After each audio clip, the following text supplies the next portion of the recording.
누가복음 13장 1절에서 9절까지 읽겠습니다. 그때 마침 두어 사람이 와서 빌라도가 어떤 갈릴리 사람들의 피를 그들의 제물에 섞은 일로 예수께 아뢰니 대답하여 이르시되 너희는 이 갈릴리 사람들이 이같이 해 받음으로 다른 모든 갈릴리 사람보다 죄가 더 있는 줄 아느냐. 너희에게 이르노니 아니라. 너희도 만일 회개하지 아니하면 다 이와 같이 망하리라. 또 실로암에서 망대가 무너져 치어 죽은 18사람이 예루살렘에 거한 다른 모든 사람보다 죄가 더 있는 줄 아느냐. 너희에게 이르노니 아니라. 너희도 만일 회개하지 아니하면 다 이와 같이 망하리라. 이에 비유로 말씀하시되 한 사람이 포도원에 무화과 나무를 심은 것이 있더니 와서 그 열매를 구하였으나 얻지 못한지라. 포도원 지기에게 이르되 내가 3년을 와서 이 무화과 나무에서 열매를 구하되 얻지 못하니 찍어 버리라. 어찌 땅만 버리게 하겠느냐. 대답하여 이르되 주인이여 금년에도 그대로 두소서. 내가 두루 파고 거름을 줄이니 이후에 만일 열매가 열면 좋거니와 그렇지 않으면 찍어 버리소서 하였다 하시니라. 아멘. 13장은 13장 1절부터 9절 지금 우리가 읽은데 그리고 그 밑에 쭉 몇 개의 사건들이 나와 있어요. 그런데 제가 오늘은 이렇게 조금 오늘은 이렇게 13장이 그렇게 많지는 않아요. 근데 한번 연결을 해서 시간이 될 때까지 여러분들에게 조금 같이 나눠보려고 합니다. 잘 보세요. 오늘 방금 읽은 본문은 그때 마침 두어 사람이 이제 12장하고 연결이 되는데요. 그때 마침 두어 사람이 와서 빌라도가 어떤 갈릴리 사람들의 피를 그들의 제물에 섞은 일로 예수께 아뢰네 이렇게 나와 있어요. 이게 무슨 말이냐면 어떤 갈릴리 사람들이 이렇게 예루살렘에 온 거죠. 예배를 제사를 드리려면 예루살렘으로 와야 되거든요. 그러니까 갈릴리 사람들이 예루살렘으로 와서 제사를 드리려고 하는데 이 사람들이 무슨 잘못을 저질렀는지는 모르는데 그 제사 드리는 그 현장에서 빌라도, 그 로마의 총독 빌라도거든요. 로마의 총독 빌라도한테 죽임을 당해요. 죽임을 당했는데 그 피가 그 제사하는 제사할 때는 이 곡물을 잡아서 피를 내서 이렇게 제사하잖아요. 그 피에 섞이는 거예요. 그러니까 엄청 어떻게 보면은 이게 부정하고 저주스러운 거죠.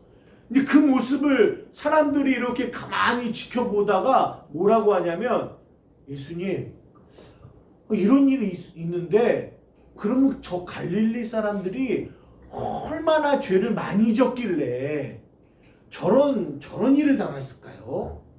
라고 물어보는 거예요. 그리고 나서 근데 또 그랬더니 예수님이 뭐라고 하냐면 너희에게 이르노니 아니야 너희도 만일 회개하지 아니하면 다 이와 같이 망할 거야 라고 얘기를 했어요.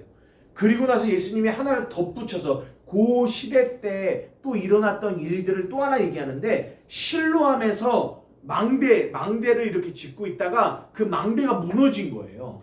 그래서 거기에 몇 명이 깔려 죽었냐면 18사람이 깔려 죽은 거예요. 그러니까 이것도 사람들은 생각하기에 뭐라고 생각하냐면 아이고 저 사람들이 얼마나 죄를 많이 졌으면 저렇게 재수없이 저렇게 망대가 무너져서 그 무너짐 속에 무너짐을 당하면서 죽음을 당하냐. 그러니까 이들의 마음에 뭐가 있냐면 나는 그런 일을 안 당했고 저들은 저런 일을 당했는데 어떻게 보면 진짜 세상 말로는 개죽음이죠. 그러니까 그들이 그런 죽음을 당한 이유가 뭐냐? 저들은 죄를 많이 졌기 때문에 그런 거라고 생각을 하는 거죠. 그러니까 예수님께 물어보는 거예요. 예수님 저들은 무슨 죄를 저렇게 많이 졌길래 저런 비참한 죽음을 맞이하게 되는 겁니까? 라고 물어보는 거예요. 그랬더니 예수님이 뭐라고 하냐면 아니야 너희도 만약 뭐하지 아니하면 회개하지 아니하면 너희도 저와 저들과 같이 다 망할 거야 라고 얘기를 하는 얘기가 이 1절부터 5절의 얘기예요. 보십시오. 실로암 망대에서 죽은 자들 갈릴리 사람들이 제사하다가 죽었어요. 망한 거죠. 근데 우리 역시 아까도 말씀드렸어요. 성경은 인간이 어떤 존재인지를 계속 얘기해 주고 있어요. 우리도 역시 그들이 죄를 많이 져서 그렇게 죽음을 당한 게 아니라 우리는 죄를 안 져서 이렇게 살아있는 게 아니라 우리도 역시 저들과 별 차이 없다라는 걸 성경이 얘기해 주는 거예요. 무슨 말이냐면 우리도 역시 망할 수밖에 없는 존재라는 것을 성경은 말해주고 있는 거예요. 우리는 자꾸만 죄의 경중을 따져요. 쟤는 죄를 많이 졌고 얘는 죄를 조금 졌어. 근데 성경은 뭐라고 하냐면 죄의 경중이 없대요. 많고 적음이 없대요. 무조건 죄는 하나라도 있으면 사망이에요. 갈라디아서가 얘기해요. 근데 우리는 자꾸만 죄의 경중을 따져서 쟤는 왜 이렇게 죄를 많이 져? 나는 괜찮네. 이런단 말이죠. 그러면서 왠지 자신의 안에 있는 이런 죄들을 굉장히 이렇게 덮으려고 하는 그런 마음들이 가지고 있어요. 근데 여러분 잊지 마셔야 됩니다. 죄의 경중과 상관없이 율법 안에서는 우리는 하나라도 저지르면 그 하나의 죄 때문에 우리는 사망입니다. 망하는 거죠. 그러면 우리가 망하지 않고 살 수 있는 오직 유일한 방법은 뭐예요? 뭐예요? 회개죠. 회개. 여기도 말하잖아요. 너희도 이와 같이 회개하지 아니하면 너희도 이 사람들과 똑같이 망할 거예요. 우리는 망할 수밖에 없는데 우리가 망하지 않으려면 망하지 않는 이유는 뭐밖에 없다? 회개밖에 없다. 회개. 그러면 오늘도 또 우리가 지금 계속 그 단어들을 조금씩 더 명확하게 보고 있어요. 여러분 회개가 뭐예요? 회개. 돌아오는 거죠. 예. 회개. 우리는 막 금식하고 막 울고 짜면 회개라고 생각하지만 회개는 우리의 생각이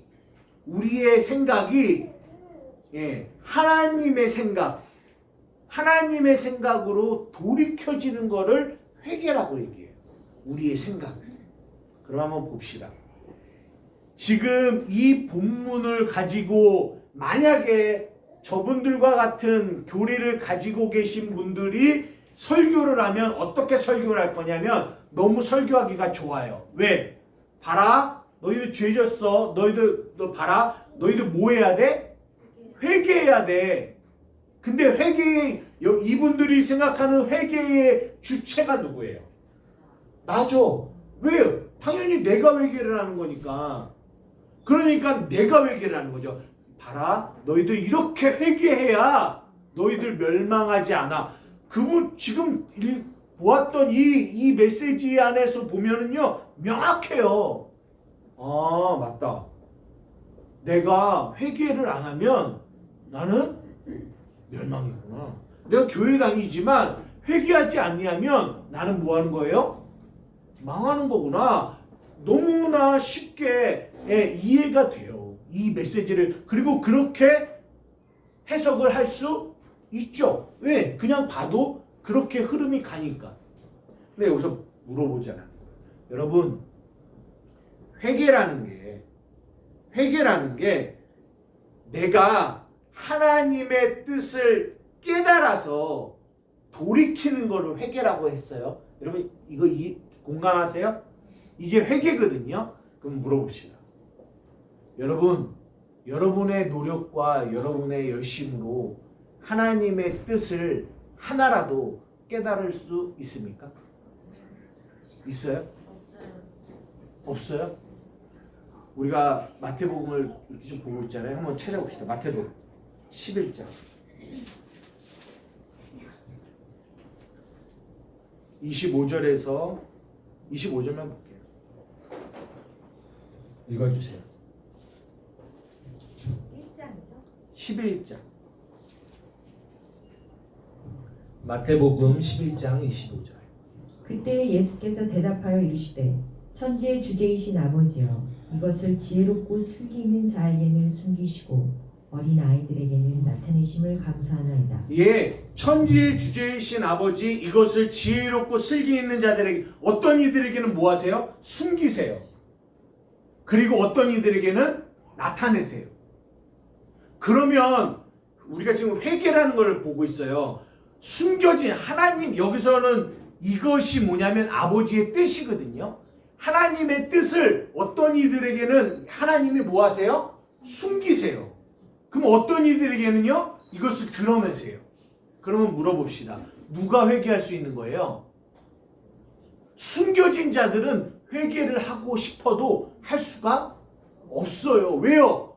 회개라는 것은 하나님의 뜻을 깨달아 돌이켜야 되는데 하나님이 숨기면, 자신의 뜻을 숨기면 그 사람은 아무리 회개를 하고 싶어도 회개를 할 수 없다라는 거죠. 누구만 회개할 수 있어요? 하나님이 깨닫게 해주는 사람만 회개할 수 있는 거예요. 그럼 회개의 주체가 나예요? 하나님이에요? 하나님이죠. 고린도전서 하나 더 볼게요. 고린도전서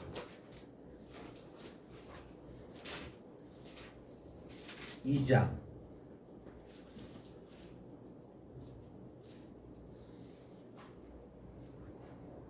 9절에서 10절입니다. 고린도전서 2장 9절에서 10절. 기록된 바 하나님이 자기를 사랑하는 자들을 위하여 예비하신 모든 것은 눈으로 보지 못하고 귀로 듣지 못하고 사람의 마음으로 생각하지 못하였다 함과 같으니라. 오직 하나님이 성령으로 이것을 우리에게 보이셨으니 성령은 모든 것 곧 하나님의 깊은 것까지도 통달하시느니라. 예, 하나님이 자기를 사랑하는 자들을 위하여 예비하신 모든 것, 영적인 것, 신령한 것을 우리는요 눈으로도 보지 못하고 귀로도 듣지 못하고 마음으로도 생각도 못해요. 오직 누가? 성령이 이것을 우리에게 보여주시고 깨닫게 해주셔야지만 우리는 뭐 할 수 있다요? 알 수 있어요. 그러니까 주체가 누구냐? 하나님이시라는 거예요. 주체가 누구냐? 성령이시라는 거예요. 성령.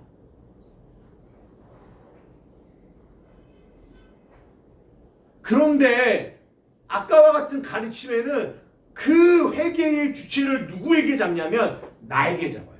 내가 회개하는 거예요.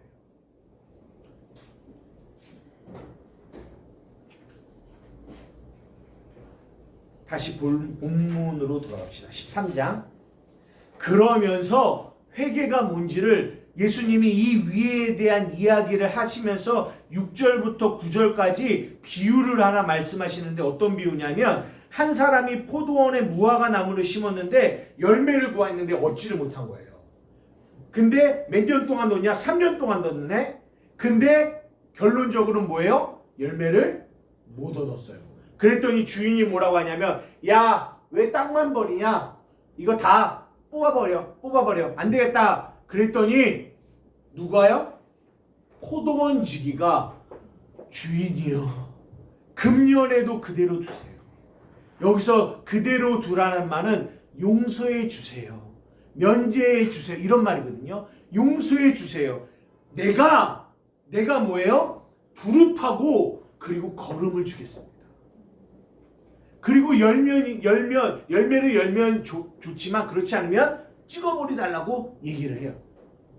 무슨 얘기를 하고 있냐면 보세요. 이것도 여러 가지 것들을 얘기할 수 있어요. 왜냐하면 포도원에 무화과 나무를 심었거든요. 원래 포도원에 포도나무를 심어야 돼요. 근데 무화과 나무를 심었다는 것도 뭔가를 얘기할 게 있는데 지금 말하고 싶은 핵심은 그게 아니니까 그것도 스킵하고 뭐만 얘기하냐면 어쨌든 무화과 나무를 심었어요. 그 무화과 나무가 누구냐면 우리예요. 우리 심었는데 우리는 뭐예요? 열매를 못 맺었다라는 거예요. 열매를. 그러면 열매를 못 맺었기 때문에 우리의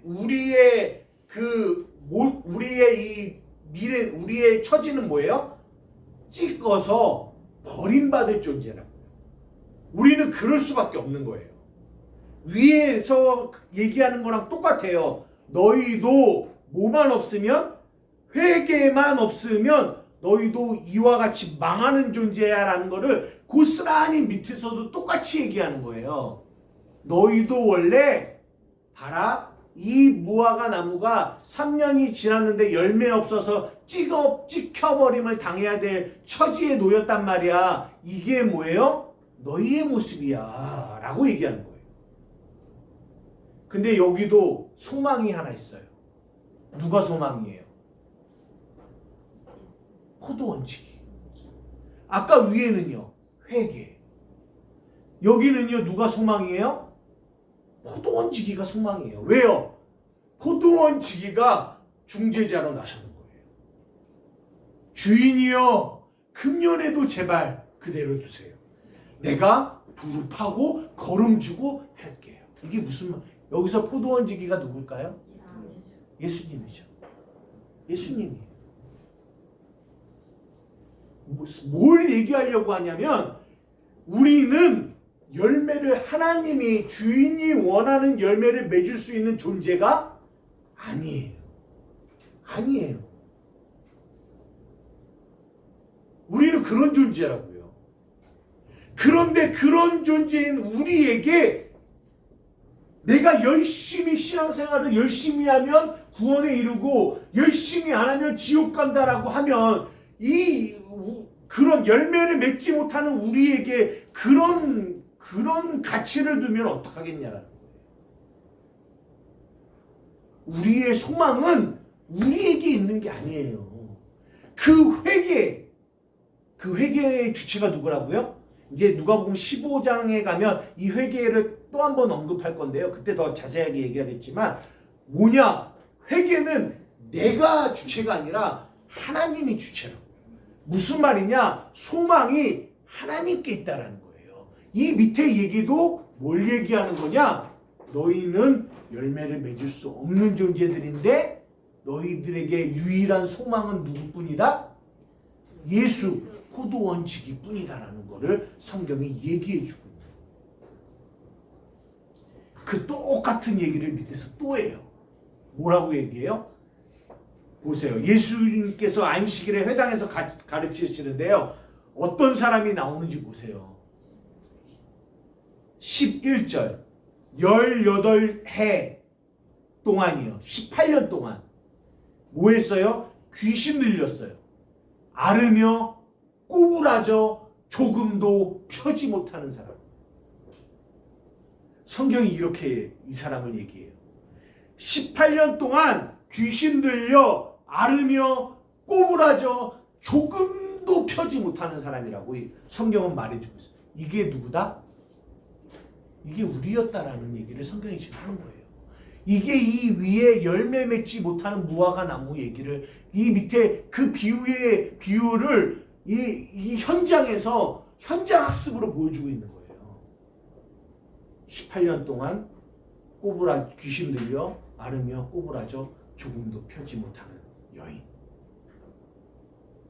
이 여인의 삶에, 이 여인의 모습에 어떤 소망을 둘 수 있을까요? 이 여인이 어떤 열매를 맺을 수 있을까요? 이 여인이 열심히 노력하면, 이 여인의 열심의 노력으로 이 여인이 구원을 얻을 수 있을까요? 그런데 이 탐심이 얼마나 무서운 줄 아세요? 우리가 저번 주에 본. 우리는 성경이 이것이 우리의 모습이다라고 얘기해주고 있는데도 우리는 거기에 가치를 둬요. 거기에. 18년 동안 귀신 들려 앓으며 꼬부라져 조금도 펴지 못하는, 이게 우리의 옛사람의 모습이었다니까요. 옛사람의 모습. 그런데 우리는 여전히 거기에 가치를 둬요. 그 옛사람이 뭔가를 할 수 있다라고 생각해요.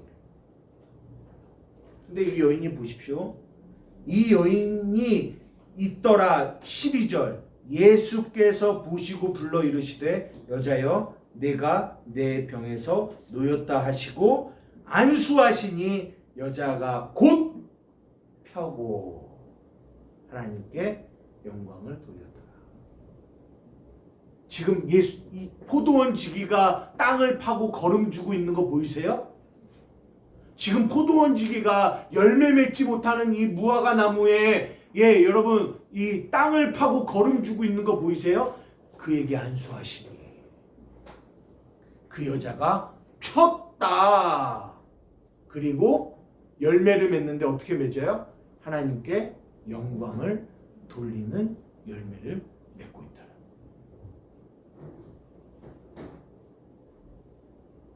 성경이 다 이 얘기를 하고 있는 거예요. 얘들아 봐라. 너희는 이런 존재야. 너희는.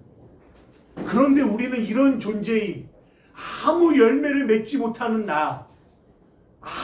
내 힘으로는 3년이 지나고 4년이 지나고 5년이 지나도 아무런 열매를 맺을 수 없는 18년 동안 귀신 들려 꼬부라져 아무것도 할 수 없는 그 존재에게 우리는 자꾸만 가치를 두고 소망을 두고. 근데 성경이 말합니다. 아니, 너희는 절대 너희들의 모습에서는 소망을 둘 수 없어. 그럼 너희의 소망이 누군 줄 아니? 예수. 예수뿐이야. 예수뿐이야.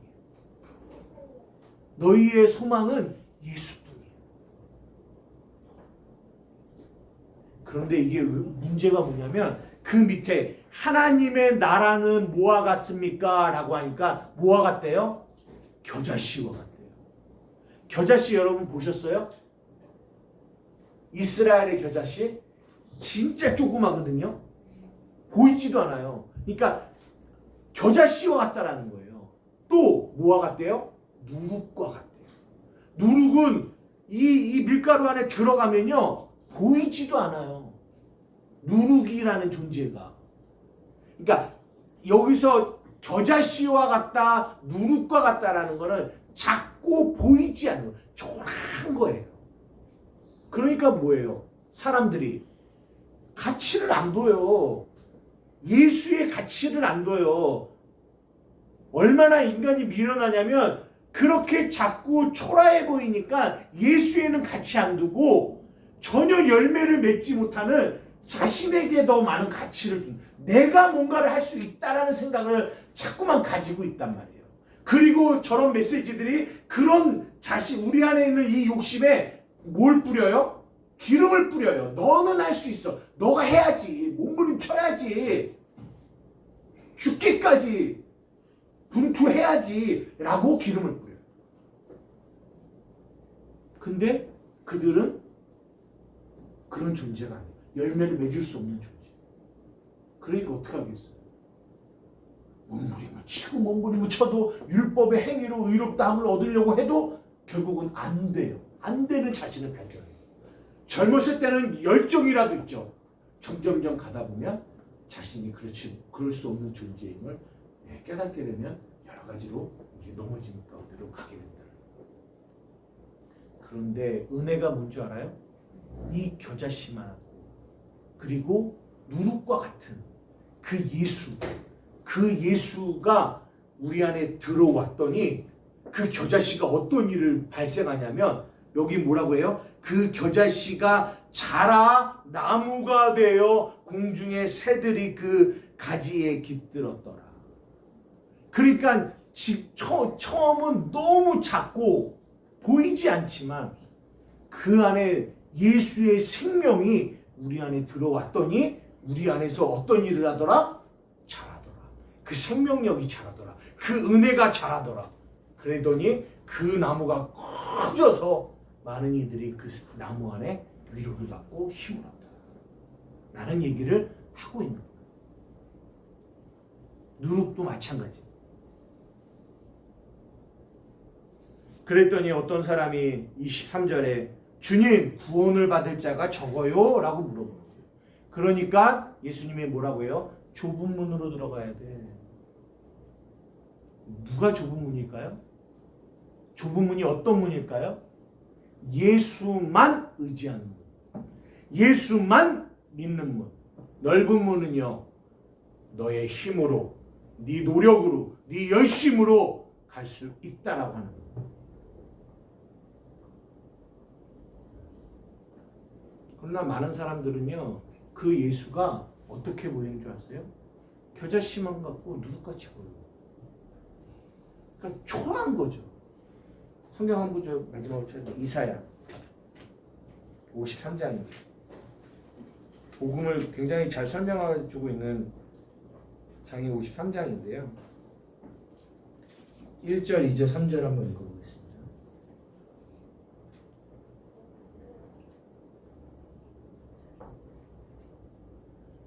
이사야 53장 1절에서 3절입니다.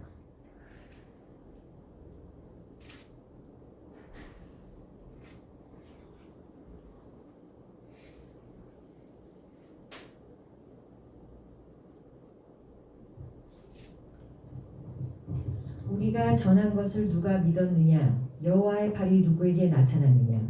그는 주 앞에서 자라나기를 연한 순 같고 마른 땅에서 나온 뿌리 같아서 고운 모양도 없고 풍채도 없은즉 우리가 보기에 흠모할 만한 아름다운 것이 없도다. 그는 멸시를 받아 사람들에게 버림받았으며 간고를 많이 겪었으며 질고를 아는 자라 마치 사람들이 그에게서 얼굴을 가리는 것 같이 멸시를 당하였고 우리도 그를 귀히 여기지 아니하였도다. 예수님이 이 땅에 오시는데 어떤 모양이냐면 자라나기를 연한 순 같고 마른 땅에서 나온 뿌리 같아서 고운 모양도 없고 풍채도 없고 우리가 보기에 흠모할 만한 아름다운 것이 아무것도 없어요. 그는 멸시를 받아 사람에게 버림받았고요, 강고를 많이 겪었고요, 질고를 아는 자예요. 사람들이 그에게 얼굴을 가리는 것 같이 멸시를 당한. 그러니까 얼굴 가리는 저리가 우리도 그를 뭐하지 않았다? 귀히 여기지 않았다는 거예요. 예수님을 지금 예수님에게 하는 얘기거든요. 우리가 그랬다고요. 그 예수님께 가치를 두지 않았다고. 가치를. 예수님께 가치를 두지 않고 열매 맺지 못하는 이 우리의 옛사람에게 가치를 두고 살아갔단 말이에요. 근데 진리가 와서 우리에게 말하는 거예요. 얘들아, 너희는 너희 옛사람에게는 가치를 두면 안 돼. 율법의 행위로는 의롭다함을 얻을 수 없어. 오직 누구만 같이 있어? 예수님만? 저 볼품없고 흠모할 것 없고 귀하게 보이지 않는 존재인 것 같지만 저 예수만이 우리의 참된 가치요, 소망이요, 믿음이야. 성경이 그걸 우리에게 계속 얘기해 줘. 사랑하는 우리 한마음교회 성도 여러분, 여러분은 정말 어디에 가치를 두고 계십니까? 왜 처음에 봤던 저 메시지가 위험하냐? 자꾸만 성경이 가치를 두지 않는 인간의 행위에 자꾸 가치를 두게 만들어서 그래요. 그러다 보면 결국 뭘 보지 못하면 진짜 가치 있는 예수를 바라보지를 않아요. 이스라엘 백성이 광야 생활하는데 그들의 범죄로 말미암아 독사를 뿌렸어요. 불독사. 그랬더니 불독사가 물어요. 그랬더니 독이 목 끝까지 올라와요. 목 끝까지. 죽음이 헐떡헐떡 확 죽어갑니다. 이 불독사라는 것은 열이 갑자기 확 올라서 죽는 거거든요. 물리면. 근데 모세가 뭐라고 하냐면 장대 위에다가 놋뱀을 달아놓고 너희들이 저거를 보면 뭐 할 거야? 살 거야 라고 얘기해요. 근데요, 뱀은요, 특별히 놋뱀은요, 그 이스라엘에게는 굉장히 불경건한 거예요. 저주받은 거예요. 뱀 역시. 근데 그걸 바라보며 산대요. 그런데 인간이 얼마나 악하냐면요, 그 독이 몸끝까지 올라가고 목에 차서 숨이 꼴깍꼴깍 넘어감에도 불구하고 안 보는 자가 있더라는 거예요. 끝까지 뭘 붙잡는 거예요? 나를 붙잡는 거예요. 내가 뭔가를 할 수 있다라는 거예요. 내가 이 죽음과 저주에서 내가 뭔가를 해서 이 저주에서 해방할 수 있다라고 생각합니다. 그게 저는 가르쳐요. 아니요, 우리가 할 수 있는 건 없어요. 뭐예요? 우리가 할 수 있는 건 예수를 바라보는 거. 예수를 바라보는 거. 그분이 테텔레스타이 다 이루었다라는 걸 뭐 하는 거예요? 믿는 거예요. 믿는 거. 말씀을 마칩니다. 참된 가치. 예수 가장 귀한 그 이름. 여러분의 삶에 그 예수에게만 가치를 두고 살아가세요. 우리의 힘으로는 아무것도 할 수 없어요. 우리는 늘 넘어지고 쓰러지고 나약하고 연약해요. 근데 거기서 쓰러지는 나에게 또 가치를 두고 그리고 좌절하고 낙심해 있지 말라는 거예요. 뭘 봐야 돼요? 예수를 바라보라고. 참된 가치, 참된 소망. 그럴 때 우리는 그 넘어짐 속에서도 다시 일어나 열매를 맺을 수 있는 존재로 나아가는 거예요. 날마다 그렇게 그 예수로 그 참된 가치로 살아가는 여러분 되기를 주님의 이름으로 축복합니다. 아멘. 기도하시겠습니다. 사랑하는 이가 많으신 나의 아버지 하나님 감사합니다. 하나님, 성경이 무엇을 말하는지, 성경은 우리의 행위에 집중하고 있는 것이 아니라 예수 그리스도에게 집중하고 있음을 깨닫게 하여 주시옵소서. 그래서 우리의 열심과 노력에 가치를 두지 않게 하여 주시고 오직 예수님께만 가치를 두며 살아가는 우리 한맘교회 성도들이 되게 하여 주시옵소서. 예수님의 이름으로 기도드립니다. 아멘.